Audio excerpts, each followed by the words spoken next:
So hello friends, welcome back to our second video of electrostatics. आज की इस video में हम लोग कवर करेंगे absolute and relative permittivity, and second में हम लोग कवर करेंगे superposition of charges. I have already made a first video of electrostatics in which we have covered basic concept of Coulomb's law, its introduction, and how to derive Coulomb's law formula, and we have also covered vector form of Coulomb's law. That is also very important. If you did not watch, then you can definitely check it out, visit in my channel, and you can also check it out our description area where I pinned that link. So let's start this class. So basic concept है absolute and relative permittivity. First video में हम लोग basic यहाँ पे epsilon not का value देखे हुए थे, which was force equal to 1/4 pi epsilon not into Q1 Q2 upon distance का square. This is absolute permittivity of air. ये जो नोट लगा हुआ है एप्सिलॉन नॉट, इसका ये जो है एप्सिलॉन नॉट, ये है परमिटिविटी ऑफ फ्री स्पेस। ये है परमिटिविटी ऑफ फ्री स्पेस कहें चाहे तो फिर आप एयर कहें, ये तो ये है। बट अगर आपको यहाँ पे परमिटिविटी वाटर का निकालना होगा, परमिटिविटी ग्लास का निकालना होगा, परमिटिविटी एयर का माइका का निकालना होगा, डिफरेंट मीडियम का परमिटिविटी अलग अलग होता है। सबसे मिनिमम परमिटिविटी होता है इसका फ्री स्पेस का, एयर का, जिसमें फोर्स का वैल्यू मैक्सिमम आपको लगेगा। सबसे कम परमिटिविटी एयर का होता है, एप्सिलॉन नॉट का वैल्यू। अगर आप वाटर का करना चाहें, वाटर का भी परमिटिविटी होता है यहाँ पे 7.16 इंटू 10⁻⁻12 होता है coulomb square per newton metre square. ये वाटर का होता है। और यहाँ पे अगर हम लोग गिलास का देखें, गिलास का परमिटिविटी देखें, तो गिलास का परमिटिविटी होता है 3.01 into 10⁻11 coulomb square per newton metre square. अगर आप वाटर में कूलम्बिक फोर्स निकालना चाहते हैं, देन इसका फॉर्मूला हो जाएगा 1/4 पाई इप्सिलॉन ऑफ वाटर। यहाँ पे इप्सिलॉन का वैल्यू वाटर में इंटू दो चार्जेस के बीच का सेपरेशन का होल स्क्वायर। ठीक, ये है वाटर का हो गया। ये जो फोर्स निकला है सो वाटर में हम लोग फोर्स निकाले हैं। और ये जो फोर्स होगा, वाटर का जो फोर्स होगा दो चार्ज के बीच का, वो एयर से कम होगा। यहाँ बेसिकली परमिटिविटी का मतलब क्या होता है, वो अगर हम लोग जानने की कोशिश करें तो परमिटिविटी का मतलब होता है कि अगर आप किसी मीडियम में डिफरेंट मीडियम में फोर्स का जो वैल्यू होगा जो डिफरेंट होगा, और जितना आप डेंस मीडियम में जाएंगे, वाटर में जाएंगे, तो वाटर में ये क्या करेगा, इसका जो एप्सिलॉन परमिटिविटी होगा, वो वाटर का जो फील्ड लाइंस है वो जो है फोर्स को डिक्रीज़ करेगा, फोर्स को कम करेगा। कहने का मतलब ये, आप जितने अलग अलग परमिटिविटी वाले मीडियम में जाएंगे, डेंस में जितना जाएंगे, वहाँ पे फोर्स का वैल्यू उतना कम लगेगा। तो यही है परमिटिविटी बेसिकली फोर्स का वैल्यू दिखाता है अलग अलग मीडियम में। सो यही है। फिर अगर आप ग्लास का निकालना चाहेंगे, तो यहाँ पे इप्सिलॉन नॉट का वैल्यू की जगह पे हम लोग वाटर का पुट कर देंगे यहाँ पे। तो यहाँ पे कैलकुलेट 1/4 पाई करके इप्सिलॉन ऑफ वाटर, तो फिर हम लोग का फोर्स का वैल्यू आ जाएगा। लेकिन दोस्तों, अगर आप ध्यान से इस बात को सोचें कि अपना लोग का जो वैल्यू आता था 1/4 पाई इप्सिलॉन नॉट, उसके जगह पर डायरेक्टली हम लोग 9 इंटू 10⁻9 करके जनरल फार्मूला डिराइव कर लेते थे। उसके लिए फिर हमें वो फार्मूला टाइप को बनाने के लिए फिर से हमें 1/4 पाई एप्सिलॉन नॉट, यहाँ पे हम लोग वाटर का परमिटिविटी पुट करना होगा। जैसे अलग अलग मीडियम हम लोग जाएंगे, वहाँ का अलग अलग परमिटिव पुट करना होगा, जो कि कैलकुलेशन वाइज काफ़ी लॉन्ग हो जाएगा। इसलिए क्या करते हैं हम लोग, डिफरेंट मीडियम का जो है, दो मीडियम के रिस्पेक्ट में उसका हम एक रिलेटिव परमिटिविटी बनाते हैं। कहने का मतलब ये कि हम जो है किसी भी मीडियम का परमिटिविटी निकालें, जैसे चाहे हम इप्सिलॉन ऑफ वाटर निकालें, चाहे इप्सिलॉन ऑफ गिलास निकालें, इप्सिलॉन ऑफ माइका निकालें, किसी का भी निकालें, तो हम वहाँ पे ना रिलेटिव परमिटिविटी चेक करेंगे। रिलेटिव परमिटिविटी चेक करेंगे कहने का मतलब रिलेटिव परमिटिविटी का जो हम लोग होगा फॉर्मूला होता है वो होता है एब्सोल्यूट, जहाँ जिस मीडियम का हम लोग परमिटिविटी है वो अपॉन जो फ्री स्पेस का परमिटिविटी है वो। इसका मतलब ये हुआ अगर हम इप्सिलॉन ये अगर माइका का है, ये माइका, अगर हम इप्सिलॉन ऑफ माइका निकालना चाहें तो वो होगा epsilon not into E R, मतलब रिलेटिव परमिटिविटी जो होगा फ्री स्पेस के कितना टाइम होगा। देखिए ये इप्सिलॉन ऑफ जो माइका है वो इतना टाइम्स, कितना टाइम्स, ई आर टाइम्स ई नोट है। कहने का मतलब वाटर का जो परमिटिविटी होगा उसके इतने टाइम्स होगा। अगर आप जनरल वैल्यू देखें वाटर का परमिटिविटी का तो होता है ई नोट टाइम्स 81 टाइम्स ज़्यादा होता है वाटर का परमिटिविटी एयर के। तो इससे क्या हुआ, हम लोग का वैल्यू आसान हो गया। वहाँ पे हम लोग जितना वाटर का चेक करते थे परमिटिविटी का जो वैल्यू होता था वो यहाँ पे होता 7.16 इंटू 10⁻⁻12 इतना होता था। लेकिन जहाँ पे अपना लोग का ज़रूरत होगा इप्सिलॉन वाटर का डालने के लिए, डायरेक्टली हम लोग क्या करेंगे, यहाँ पे हम डालते हैं, क्या करेंगे हम लोग डायरेक्ट, जैसे कि फोर्स निकालना होगा वाटर में क्या होगा तो क्या करेंगे, इप्सिलॉन 1/4 पाई इप्सिलॉन नोट जो होगा ना, इप्सिलॉन ऑफ वाटर जो वहाँ पे हम लोग देते हैं, डायरेक्टली हम लोग ई नोट इंटू 81 कर देंगे और फिर Q1 Q2 अपॉन R² कर देंगे। ये हम लोग का वाटर का वैल्यू हो गया। और यहाँ पे ऑलरेडी 1/4 पाई एप्सिलॉन नोट को हम लोग क्या लिख देते हैं 9 इंटू 10⁻9 अपॉन 81 हो गया यहाँ पे into Q1 Q2 upon R²। ये अपना लोग का हो गया फोर्स इन वाटर मीडियम। तो वैसे करके हम लोग निकालेंगे परमिटिविटी ऑफ किसी भी मीडियम का। एक ये जो हो गया, ये जो ई नोट था ये वाटर का एब्सोल्यूट परमिटिविटी है। ये जो ई डब्ल्यू है, सॉरी ई नोट जो था तो एयर का एब्सोल्यूट था वहाँ पे, और ये जो ई डब्ल्यू है सो यहाँ पे वाटर का एब्सोल्यूट हो गया। लेकिन हम एब्सोल्यूट वैल्यू को अगर हम कैलकुलेट अगर न्यूमेरिकली वाइज यहाँ पे हम याद करना देखें तो काफ़ी जो है ना डिफ़िकल्ट है यहाँ पे याद करने के लिए।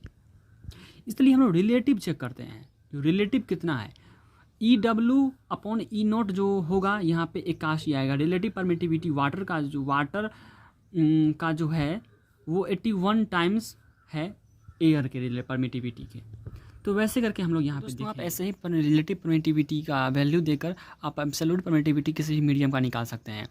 जैसे कि अगर हम यहाँ पे एब्सोल्यूट रिलेटिव परमिटिविटी माइका का क्या होता है तो हम वैसे ही आपको यहाँ पे स्क्रीन पे शो होता होगा डिफरेंट मीडियम का रिलेटिव परमिटिविटी क्या होता है, तो सिंपली आप यहाँ पर निकाल सकते हैं। जैसे कि माइका का यहाँ पर रिलेटिव परमिटिविटी का वैल्यू 3 से 6 के बीच में होता है। तो सिंपली हम E R of mica equals to यहाँ पे हम लोग लिख देंगे epsilon not of mica upon epsilon not of water.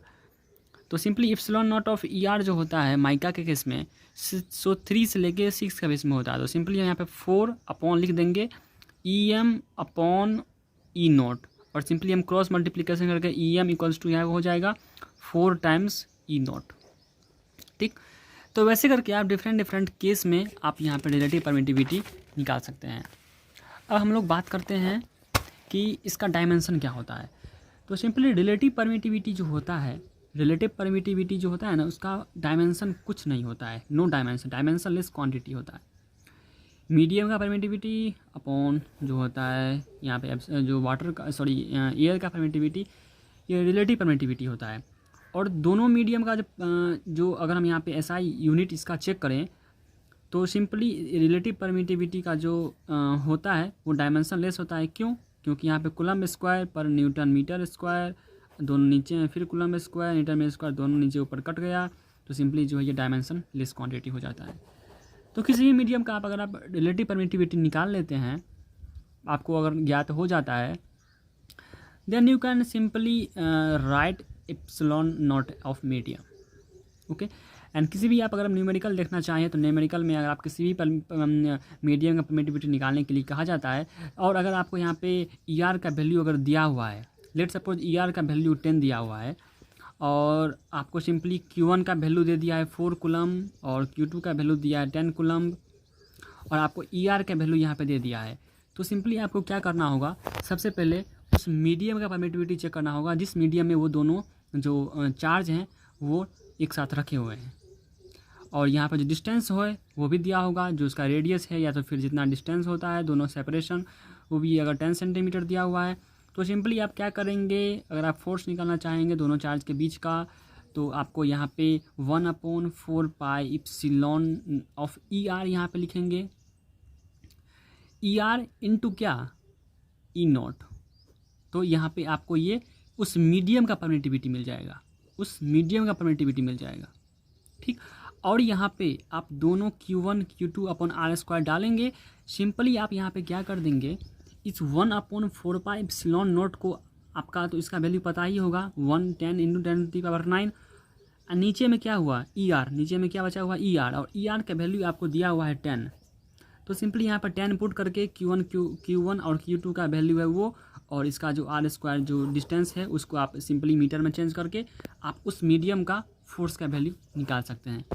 तो यही है epsilon of R relative permittivity का कॉन्सेप्ट, और एब्सोल्यूट परमिटिविटी, रिलेटिव परमिटिविटी। तो सिंपली आप जो है ना, आपके स्क्रीन पे वो एक लिस्ट शो होता होगा रिलेटिव परमिटिविटी का, उस लिस्ट को आप देख करके आप रिलेटिव परमिटिविटी का वैल्यू आप दे सकते हैं। वैसे एग्जाम में रिलेटिव परमिटिविटी का वैल्यू दिया रहेगा, आप सिंपली उस मीडियम का परमिटिविटी निकाल करके आप क्वेश्चन को सॉल्व कर सकते हैं। अब हम लोग नेक्स्ट टॉपिक पे मूव करते हैं, super position of charges. Super position of charges, super position of charges.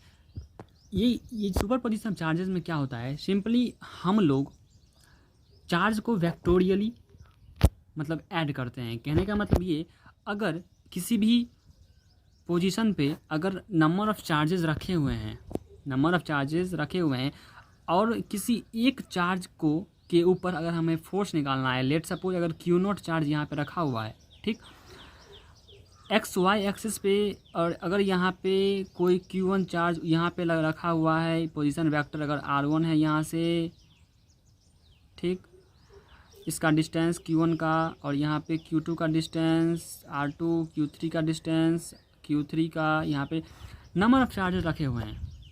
और यहाँ पे कह रहा है कि Q1 पे इस Q0 पे Q1 की वजह से कितना फोर्स लगेगा, Q0 पे Q2 की वजह से कितना फोर्स लगेगा, Q0 पे Q3 की वजह से कितना फोर्स लगेगा, वैसे करके Q4 की वजह से कितना लगेगा, वैसे करके करते करते Qn की वजह से कितना लगेगा, n चार्जेस की वजह से Q1 पे फोर्स कितना लगेगा।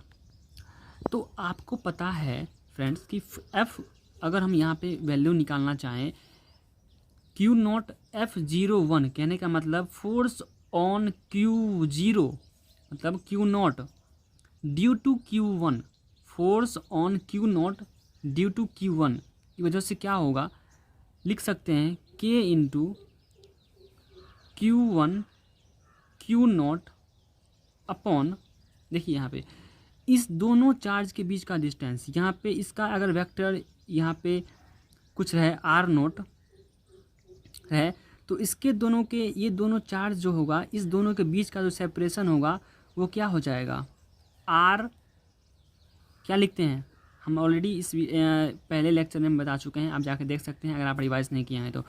सिंपली हम लोग लिख सकते हैं R0 माइनस R1 का Q, ठीक, इनटू ये जो वेक्टर है वो यहाँ पे हम लोग देते हैं R0 माइनस R1।